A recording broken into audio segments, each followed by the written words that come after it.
বন্ধুরা চলুন আজই ঘুরে আসি নবদ্বীপ আর দেখে আসি 2023 সালের রাস।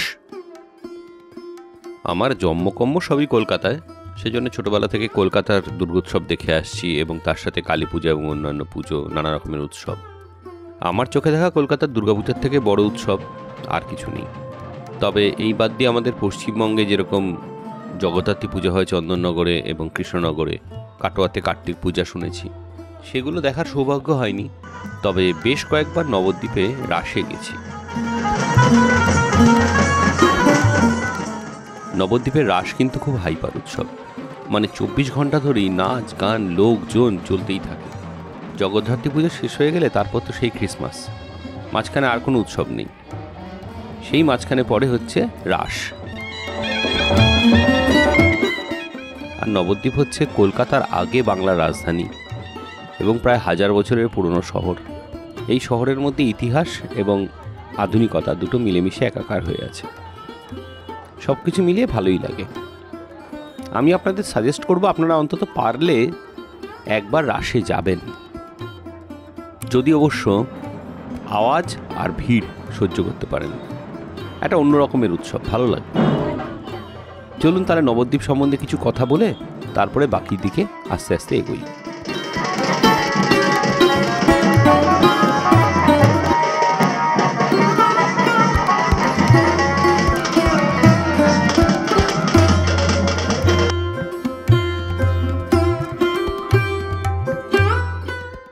নবদ্বীপ ধাম বা নবদ্বীপ শহর পশ্চিমবঙ্গে নদিয়া জেলার একটা বহু প্রাচীন ঐতিহ্যবাহী শহর।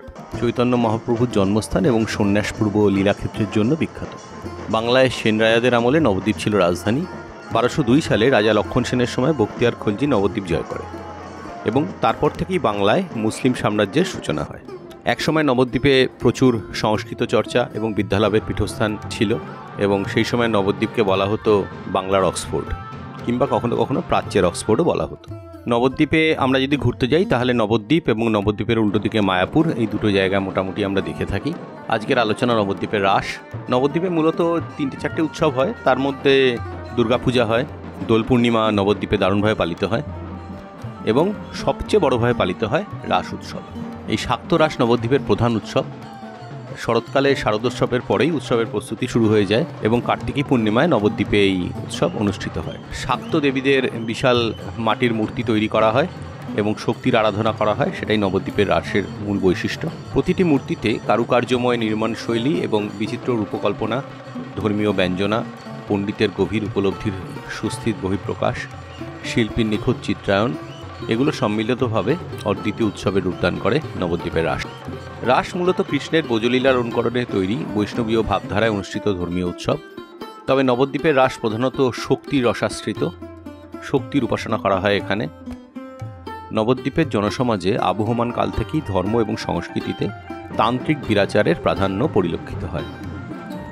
মদ এবং মাংস পঞ্চমকারের প্রধান বস্তু এবং আড়ম্বরের জৌলুস নিয়েই বিরাচারের আরাধনার পূর্ণতা ঘটে। তাই অনিবার্যভাবেই সেই সব কিছুকে নিয়েই নবদ্বীপের রাসে ঘটেছে তন্ত্রাচারের পূর্ণ প্রতিফলন। নবদ্বীপের শাক্ত রাসের চাপে বৈষ্ণবীয় রাসের সাত্ত্বিক ধারা অনেকটাই কোণঠাসা হয়ে পড়েছিল। তবে নবদ্বীপে এই একই দিনে মন্দিরের অভ্যন্তরে রাধাকৃষ্ণের চক্ররাসও হয়। তবে তার জাঁকজমকপূর্ণতা শাক্ত রাসের পাশে অত্যন্ত ম্রিয়মাণ। জনশ্রুতি প্রচলিত আছে যে নবদ্বীপে চৈতন্যদেব রাধাকৃষ্ণের রাস উৎসবের সূচনা করেছিলেন। সেই হিসাবে 16শো শতাব্দীর প্রারম্ভেই রাসের সূচনা হয়েছিল। তবে চৈতন্যদেবের সন্ন্যাস গ্রহণের পর নবদ্বীপের বৈষ্ণব আন্দোলন স্তিমিত হয়ে পড়ে। গৌরাঙ্গ পরিজনেরা বাধ্য হয়ে নবদ্বীপ ত্যাগ করে স্থানান্তরে গমন করেন। ফলে বৈষ্ণবীয় উৎসব অনুষ্ঠানের ধারাবাহিকতায় ছেদ পড়ে। দ্বিতীয় পর্যায়ে অবশ্য নবদ্বীপে যে রাস উৎসবের সূচনা হয় তা অভিনব এবং বাংলার ধর্মীয় ইতিহাসে তা একটি অদ্বিতীয়। যারা নবদ্বীপের রাস দেখেননি তাদের কাছে অনুরোধ থাকলো অন্তত একবার নবদ্বীপে গিয়ে রাস উৎসব দেখে আসুন।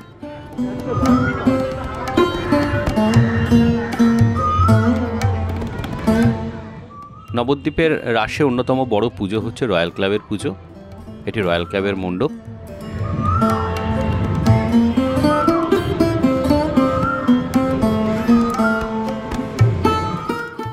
শাক্ত ঐতিহ্য বিভিন্ন মতবাদ অনুসারে বঙ্গদেশ তন্ত্র সাধনার ঐতিহাসিক পীঠস্থান ছিল।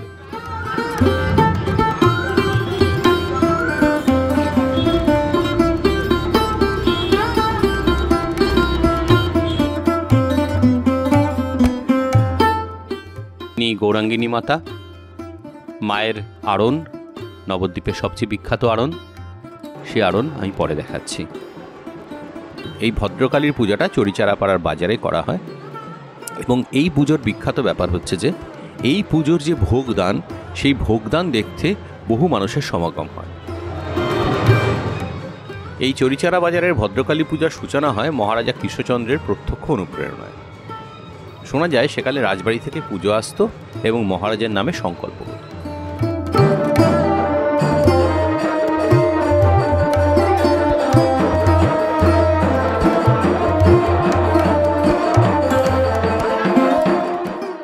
মহারাজ কৃষ্ণচন্দ্রের পোষকতায় নবদ্বীপ যখন গঙ্গা ভাঙনে বিপর্যস্ত, তখন নবদ্বীপ সংলগ্ন ভাগীরথীর অপর পারে অবস্থিত কুলিয়া পাহাড়পুরে তিনি অন্তত 3টি শক্তি পূজার প্রচলন করেছিলেন।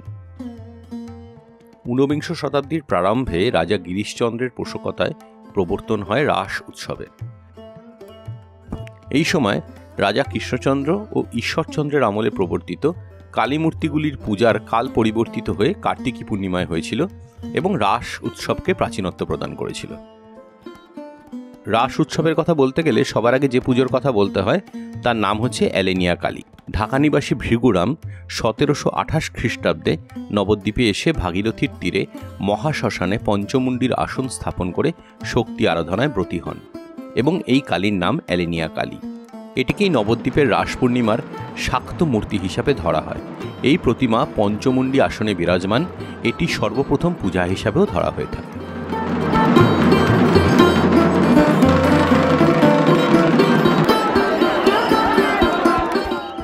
আর রাসের পরের দিন যেটা হয় সেটাকে বলা হয় আড়ং।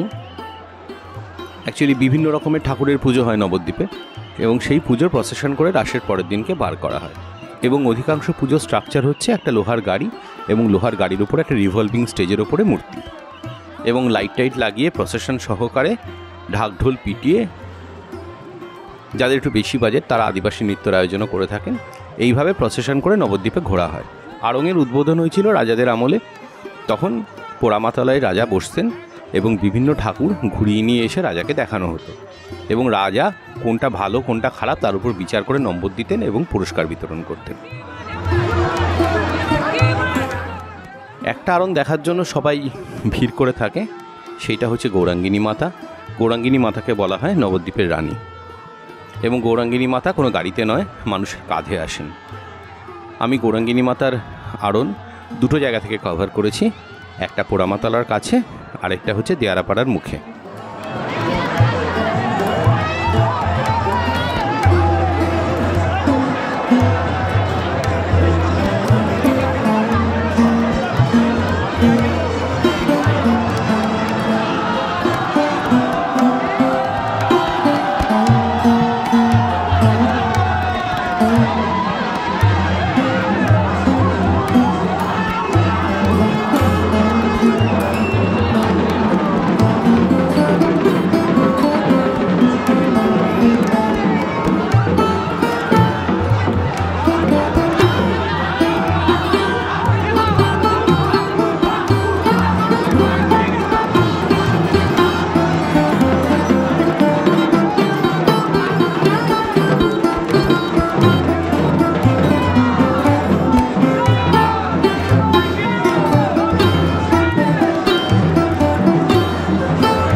ভিডিওতে দেখুন, ছবিতে দেখুন, কিন্তু আমি বলবো চোখের সামনে দেখলে কিন্তু গায়ে কাঁটা দিয়ে উঠবে।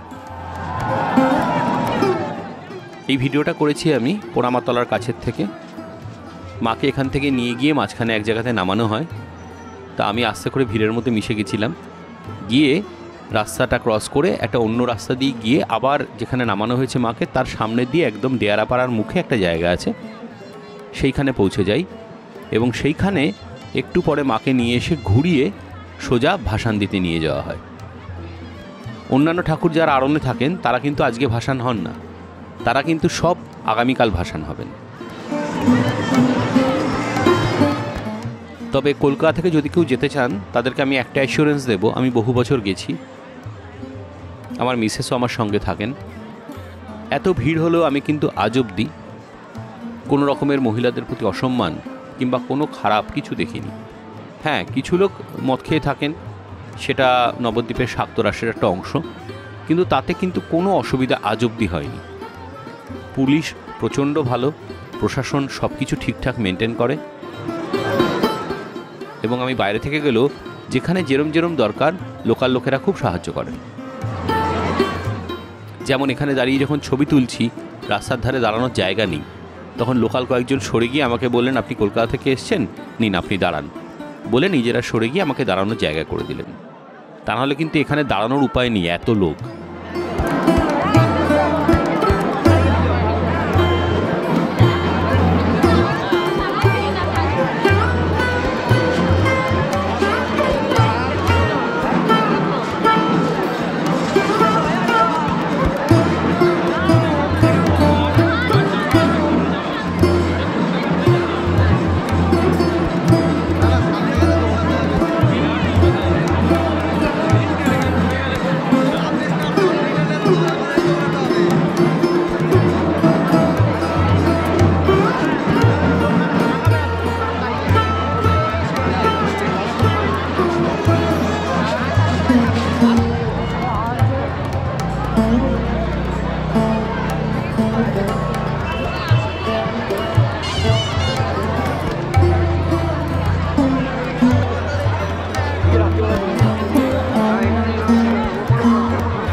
আড়নে শ্যামা মায়েরা চলেছেন।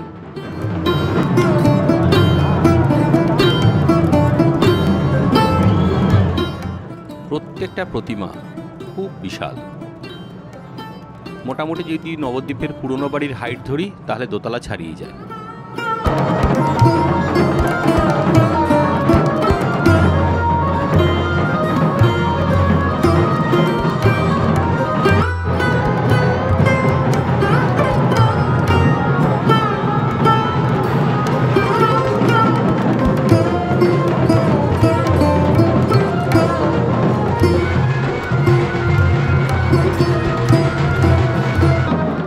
মাথার পাগড়ির ওপর এলইডি লাগানো, এটা কিন্তু সত্যি বলতে আমি আগে কখনো দেখিনি, প্রথম দেখলাম।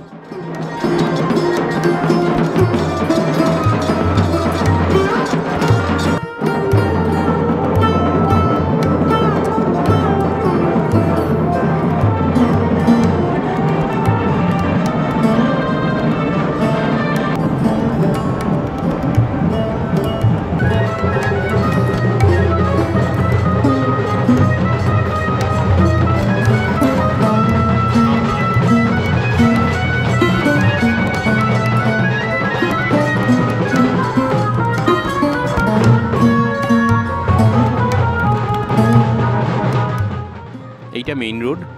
এই মেইন রোডের ওপরে যখন আড়ন হয় তখন পরপর প্রতিমা জ্যামের মতো লাইনে দাঁড়িয়ে থাকেন এবং আস্তে আস্তে এগোন। মোটামুটি ধরে নিন দুপুরবেলা 1টা থেকে আড়ন শুরু হয়। এই বছর পরের দিন ভোর 7টা অবধি আড়ন হয়েছে, এত প্রতিমা।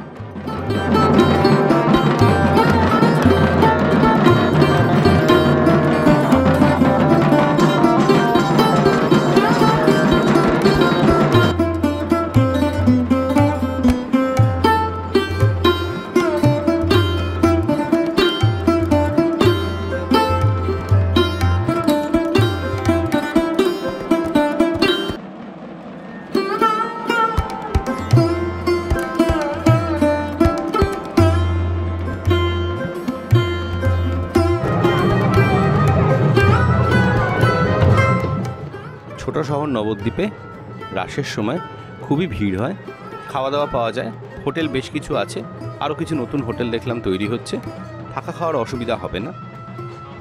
এবং 2-3 দিনের জন্য যখন কলকাতার সমস্ত উৎসব শেষ হয়ে যায় এবং জগদ্ধাত্রী পুজোর ঠিক পরের সপ্তাহে, মানে হিসাব করে দেখতে গেলে লক্ষ্মী পূর্ণিমার ঠিক পরের পূর্ণিমাতেই রাস উৎসব হয়। তা জগদ্ধাত্রী পুজোর ঠিক পরের সপ্তাহে রাস হয়, তখন আমাদের কলকাতায় কোনো উৎসব থাকে না। সেই জন্যই মাঝে মাঝে কোনো বছর রাসে গিয়ে কয়েকদিন কাটিয়ে আসি। যাওয়ার জন্য আমার কাছে সহজ উপায় হচ্ছে হাওড়া ব্যান্ডেল লোকাল ধরে ব্যান্ডেল, এবং ব্যান্ডেলে মোটামুটি 1 ঘন্টা বাদে ব্যান্ডেল কাটোয়া লোকাল থাকে। এই ব্যান্ডেল কাটোয়া লোকালে রাসের সময় একটু ভিড় হলেও জায়গা পাওয়া যায়। ব্যান্ডেল থেকে বসে নবদ্বীপ কিংবা নবদ্বীপের পরের স্টেশন বিষ্ণুপ্রিয়ায় নেমে নবদ্বীপে ঢুকে যাওয়া। রাসের সময় যদি একটু সময় বার করা যায় তাহলে কেউ মায়াপুরও ঘুরে আসতে পারেন। অনেকে আড়ন দেখে চলে আসেন, কিন্তু তারা জানেন না যে নবদ্বীপে ঠাকুরের ভাসানটাও একটা দেখার মতো। কেননা গাড়ি করে নিয়ে যাওয়া হয়, নিয়ে গিয়ে গাড়ি ধরে সোজা গঙ্গার দিকে ঠেলে দেওয়া হয় এবং একটা ঢাল দিয়ে গাড়ি নেমে গেলে ঝটকা টানে প্রতিমা গাড়ি থেকে ছিটকে গিয়ে গঙ্গায় পড়ে। দেখুন, এরপরে গাড়িটাকে টেনে ওপরে তোলা হয় এবং সেটাও কিন্তু বেশ পরিশ্রমের, কারণ গাড়িটা খুব ভারী হয়।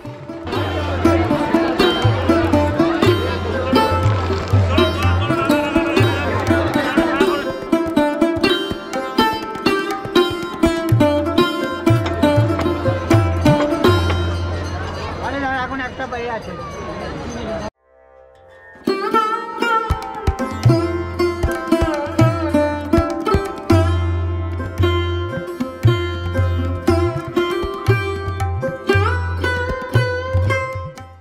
অনবদ্য দেখতে লাগলো, অনবদ্য। এ একটা বিরল অভিজ্ঞতা, একবার অন্তত গিয়ে দেখুন রাস কাকে বলে। জানি অনেকের অসুবিধা আছে, অফিসের ছুটি ছাটা, বাচ্চাদের পড়াশুনো, যদি সুযোগ হয় একবার যান। এটুকু বলতে পারি যে অনেক অভিজ্ঞতা নিয়ে ফিরবেন।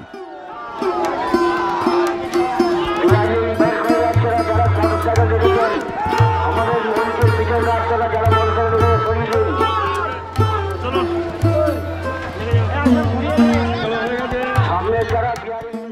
রাস উৎসব শেষ হয়ে গেলে নবদ্বীপ আবার আগের মতো জায়গায় ফিরে আসে।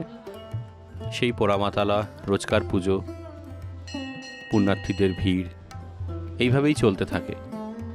আর অপেক্ষা চলে আগামী বছর আবার হবে।